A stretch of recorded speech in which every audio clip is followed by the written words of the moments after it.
मैं जितेंद्र गहलोत आदर्श विद्या मंदिर विद्यालय उच्च माध्यमिक बालोतरा अध्याय 2 मानव पाचन तंत्र।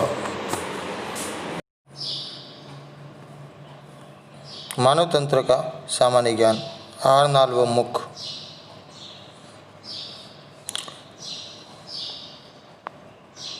मानव शरीर की प्रकृति एक अद्भुत व जटिल संरचना है। अर्थात हम ये कह सकते हैं कि मानव का शरीर कई छोटी व बड़ी कोशिकाओं से मिलकर बना होता है और इन कोशिकाओं के बीच में एक अलग प्रकार का सामंजस्य होता है, जिसके कारण विभिन्न छोटी छोटी इकाइयाँ आपस में समन्वित होकर अर्थात एकत्रित होकर हमारे शरीर का संचालन करती है। और शरीर के संगठन की शुरुआत अर्थात शरीर के निर्माण की शुरुआत उसी प्रकार होती है जैसे परमाणुओं से अणुओं से यौगिक बनते हैं। उसी प्रकार कोशिकाओं से उत्तक से अंग से जटिल तंत्र मिलकर शरीर के सामंजस्य से मानव देह का सृजन करते हैं। मानव शरीर की मूलभूत संरचनात्मक व क्रियात्मक इकाई, क्योंकि कोशिका हमारे शरीर का निर्माण करने का कार्य करती है, इसलिए कोशिका को शरीर की संरचनात्मक इकाई के नाम से जाना जाता है। हम ये भी कह सकते हैं कि इन्हीं कोशिकाओं द्वारा शरीर की छोटी छोटी प्रक्रियाएं संचालित होती है, इसलिए कोशिका को शरीर की क्रियात्मक इकाई के नाम से भी जाना जाता है। समान कार्य करने वाली कोशिकाएं मिलकर ऊतकों का निर्माण करती है, जैसे कि हमारे शरीर में पाई जाने वाली पेशियां, अस्थियां आदि। वहीं दो या दो से अधिक तरह के ऊतक मिलकर किसी भी कार्य के संपादन हेतु विशेष प्रक्रियाएं करते हैं और ऊतकों का यही युग्मनज संग्रह एक ही प्रकार के अंग जैसे आमाशय, यकृत आदि का निर्माण करते हैं। तो वहीं शरीर के विभिन्न अंग जैसे कि एक साथ समूहित होकर किसी एक विशेष क्रिया का संपादन करते हैं तथा एक संस्थान द्वारा या तंत्र का निर्माण करते हैं। उदाहरण जैसे पाचन तंत्र, श्वसन तंत्र आदि। शरीर के सभी कार्य विशेष कोशिकाओं द्वारा संपन्न होते हैं, इसलिए शरीर को कोशिका को शरीर की क्रियात्मक इकाई के नाम से भी जाना जा सकता है। तो वहीं जैसे समान कार्य करने वाली कोशिकाएं ऊतक का बनाती है, ऊतकों से युग्मनज बनते हैं, युग्मनजों से अंग बनते हैं और अंग से तंत्र बनते हैं और तंत्र से शरीर बनता है। तो इसलिए शरीर के निर्माण का कार्य अर्थात संरचनात्मक इकाई भी कोशिका को ही कहा जा सकता है। मानव पाचन तंत्र, जहाँ मानव भोजन के द्वारा शरीर के लिए आवश्यक ऊर्जा व कायिक पदार्थ प्राप्त करता है, जिनमें अपन कार्बनिक यौगिक कह सकते हैं, नाइट्रोजनिक यौगिक कह सकते हैं, उन सभी को ग्रहण कर मनुष्य अपने शरीर के लिए ऊर्जा प्राप्त करता है। जैसे नाइट्रोजनिक पदार्थों में प्रोटीन, कार्बनिक पदार्थों में कार्बोहाइड्रेट व वसा, वहीं विटामिन व खनिज लवण जिससे शरीर की कार्य क्षमता बनी रहती है आदि से बना होता है। मानव में भोजन के जटिल पोषक पदार्थ व बड़े अणुओं को विभिन्न रासायनिक प्रक्रियाओं व एंजाइमों की सहायता से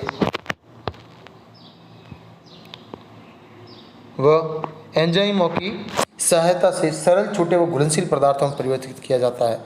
हम ये कैसे कह सकते हैं, जैसे कि हमारे शरीर में कार्बोहाइड्रेट अर्थात ग्लूकोज जब हमारे शरीर में प्रवेश करता है तो वो ऑक्सीजन की अभिक्रिया कर कार्बन डाइऑक्साइड प्लस जल, यानी जहाँ कार्बनिक पदार्थ के रूप में ग्लूकोज एक बड़ा अणु था, तो हमारे शरीर में उसे रासायनिक अभिक्रिया द्वारा छोटे छोटे अणु जैसे कार्बन डाइऑक्साइड व ऑक्सीजन में व जल में तोड़ा गया, जिससे कि हमारे शरीर को एटीपी के रूप में ऊर्जा प्राप्त हुई। अर्थात हम ये कह सकते हैं कि भोजन के अंतःग्रहण अर्थात शरीर में प्रवेश से लेकर मल त्याग तक, यानी शरीर से निकालने तक अर्थात शरीर से अपशिष्ट पदार्थों को बाहर छोड़ने तक एक तंत्र जिसमें अनेक प्रकार की अंग व ग्रंथियाँ सम्मिलित हैं मिलकर कार्य करते हैं, जिन्हें सामंजस्य के साथ कार्य करना होता है। ये तंत्र मिलकर पाचन तंत्र के नाम से जाना जाता है। इस पाचन तंत्र के मुख्य अंगों में जैसे मुख है,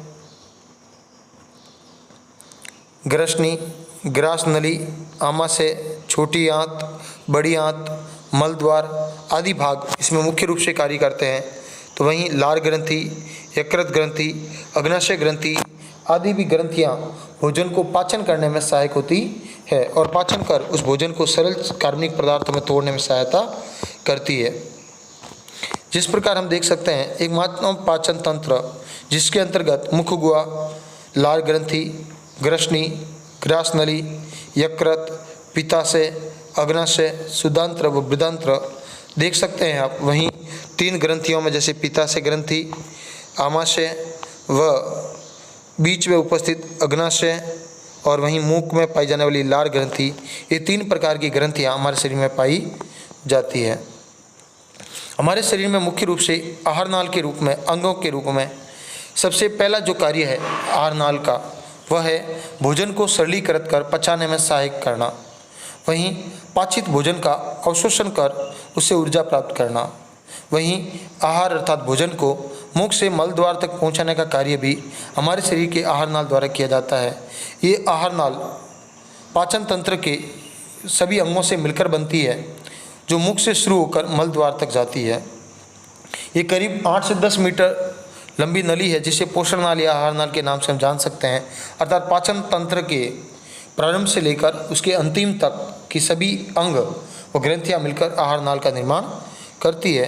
तो मुख से ग्रसित भोजन अपनी लंबी यात्रा में विभिन्न पेशियों के संकुचन व विस्तार से गति करता है। अर्थात पहले वो एकत्रित होता है, जैसे हृदय धड़कने से पहले दबाव महसूस करता है, फिर खुलता है। उसी प्रकार हमारे शरीर की ग्रसनी के भी भाग ग्रास नली है आदि स्पंजी के तौर पर एक बार एकत्रित होते हैं तो एक बार खुलते हैं, अर्थात दबाव बनाते रहते हैं, जिससे कि पेशियाँ संकुचित व विस्तारित होती रहती है, जिससे श्रवणीय पेशियाँ कार्य करती है। और इन्हीं श्रवणीय पेशियों में भोजन, पाचित भोजन रस व अपशिष्ट की गति आदि को नियंत्रित किया जाता है। आहार नाल हमारे भोजन का अग्रभाग अर्थात मुख से प्रारंभ होकर मुख गुहा में खुलता है। इसे कटोरी नुमा संरचना के नाम से जान सकते हैं, क्योंकि इसके ऊपर कठोर तथा नीचे कोमल तालु पाए जाते हैं। जीवा मुख गुहा के पृष्ठ भाग में आधार तल से फ्रेनुल लिंगोम अर्थात जीवा फ्रेनुलम के द्वारा जुड़ी रहती है। मुख 2 मांसल ओठ से घिरा रहता है, जो मुख को खोलने व बंद करने तथा भोजन को पकड़ने में सहायक होता है। अर्थात जैसे हमारा मुख है, इस मुख के अंदर जैसे हम मैगी, नूडल्स आदि जब भोजन ग्रहण करते हैं तो गिरने वाला होता है, तो मुख के होठ उस भोजन को ग्रहण कर लेते हैं और उसे पकड़ते हैं। तो अर्थात हम ये कह सकते हैं कि होठों का मुख्य कार्य मुख को बंद रखना है और दूसरा भोजन को पकड़ने में सहायता करना है। हमारे मुंह में पाए जाने वाले दांत हमारे मसूड़ों में एक विभिन्न सांचे अर्थात जैसे मसूड़े कहते हैं, मसूड़ों में स्थित होता है, इसलिए इस मसूड़ों कहा जाता है उस सांचे को। अर्थात सभी दांत जबड़े में एक सांचे में स्थित होते हैं, जिसे मसूड़ों के नाम से जाना जाता है। मसूड़ों तथा दांतों की इस स्थिति को अर्थात जिस प्रकार मसूड़ों में दांत एक दबाव के कारण दबाए हुए होते हैं अर्थात फंसे हुए होते हैं, इस व्यवस्था को गर्तदंती के नाम से भी जाना जाता है।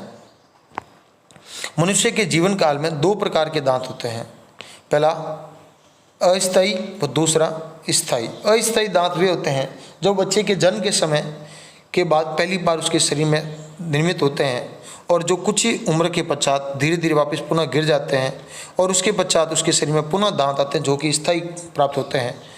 वहीं हम ये कह सकते हैं कि अस्थायी दांतों की कुल संख्या 28 होती है, तो वहीं स्थायी दांतों की संख्या 32 तक हो जाती है। ये दांत मुख्यतः 4 प्रकार के होते हैं, जिनमें कृतक आगे के दांत होते हैं जो कुतरने व काटने का कार्य करते हैं और ये 6 महीने की उम्र में निकल जाते हैं। दूसरे रदनक, ये दांत भोजन को चीरने व फाड़ने का कार्य करते हैं। ये 16 से 20 माह की उम्र में विकसित होते हैं और प्रत्येक जबड़े में इनके मुख्य 2 दांत होते हैं। जिस प्रकार आप शेर को देखते हैं तो शेर के मुख में 4 दांत विशेष रूप से बड़े होते हैं, उन्हीं को अपन रदनक कह सकते हैं, जो चीरने व फाड़ने का कार्य करते हैं। अर्थात मांसाहारी पशुओं में इनकी संख्या अत्यधिक होती है। अग्रस्वर्णक दांतों में ये भोजन को चबाने चायक होते हैं व प्रत्येक जबड़े में इनकी 4 संख्या होती है। 10 से 11 वर्ष की उम्र में पूर्ण रूप से विकसित हो जाते हैं। स्वर्णक ये दंत भी भोजन चबाने में सहायक होते हैं तथा प्रत्येक जबड़े में इनकी संख्या 6 होती है और ये 12 से 15 माह की उम्र में निकलते हैं। एक चित्र के अनुसार आप देख सकते हैं कि कृतकों की संख्या 2 दांत है, वहीं रदनक 1, अग्रस्वर्णक 2 व स्वर्णक 3 दांत हैं। वहीं एक मसूड़े की बात करें अर्थात एक निचले भाग की बात करें तो उसके अंदर जिस प्रकार एक इधर है अर्थात एक इस प्रकार है तो एक इस प्रकार भी होगा, तो 1 और 1 2 दांत। वहीं कृतक 2 इस तरफ है तो 2 इस तरफ होंगे, तो 2 और 2 4 दांत। तो ये कह सकते हैं कि कृतक की एक जबड़े में संख्या 2 2 यानी 2 इस तरफ तो 2 इस तरफ, यानी एक जबड़े में कुल 4 दांत। वहीं मुंह में कुल 8 दांत होते हैं। रदन की संख्या एक जबड़े में एक एक, यानी एक दाईं तरफ तो एक बाईं तरफ, यानी कुल 2 दांत व मुंह में कुल 4 दांत होते हैं। अग्रस्वर्ण की संख्या भी एक जबड़े में 2, यानी 2 दाईं ओर तो 2 बाईं ओर, वहीं कुल 4 संख्या, वहीं मुख में कुल 8 दांत होते हैं। स्वर्ण की संख्या में एक जबड़े में 3-3 दांत, अर्थात 3 दाईं ओर तो 3 बाईं ओर, कुल 6 दांत, अर्थात मुंह में कुल 12 की संख्या होती है। और यही दांत हमारे भोजन को चीरने, फाड़ने व छोटे छोटे टुकड़ों के रूप में विस्तारित करता है, जिससे ये भोजन आसानी से हमारी ग्रसनी में चला जाता है। और यदि भोजन को तोड़ने का कार्य मुख में नहीं संपन्न होता तो ये भोजन हमारे गले में आसानी से नहीं निकल सकता था, अर्थात गले से नहीं उतर सकता था। इसलिए भोजन को कार्य करने में लार, जीभ आदि अंग विशेष रूप से उसकी सहायता करते हैं, जिससे कि भोजन को आसानी से छोटे छोटे भागों में तोड़कर या विखंडित कर उस भोजन को पचाने लायक बनाया जा सकता है। आगे के भाग में हम पढ़ेंगे भोजन के